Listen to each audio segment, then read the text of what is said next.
আসসালামু আলাইকুম, আমি এমকে টেকনিক্যাল ট্রেনিং ইনস্টিটিউট থেকে বলছি। আজকে আমাদের এক ছাত্র দুইটি বেল পুশ সুইচের মাধ্যমে একটি কলিং বেলকে কানেকশন করছে, সেটা আপনাদেরকে বাজিয়ে দেখাচ্ছে। প্রথমে এই সুইচ দেওয়া যায়, দেখেন এই সুইচ দেওয়া বাজলো, আবার এই সুইচ দেওয়া বাজলো, আবার ওই সুইচ দেওয়া বাজাও একটু। হ্যাঁ, হ্যাঁ, আবার এই সুইচ দেওয়া বাজাও। পিছনে কানেকশনটা একটু সাবধানে আলগাও যেন হাতে না লাগে। দেখেন পিছনে কানেকশনটা প্রথমে সাপ্লাই কর্ডটা আসছে, এই সাপ্লাই বোর্ড থেকে আসছে।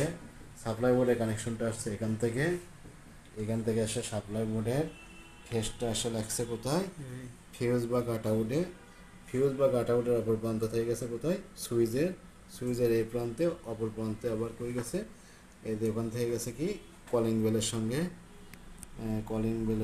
গেছে। দেখেন কলিং বেলের সঙ্গে এই কানেকশনটা গেছে কোথায়, কলিং বেলের সঙ্গে গেছে। আর নিউট্রাল এইভাবে একটি কলিং বেলের দুটি সুইচের মাধ্যমে একটি কলিং বেলের কী হয়েছে, কানেকশন তৈরি হয়েছে।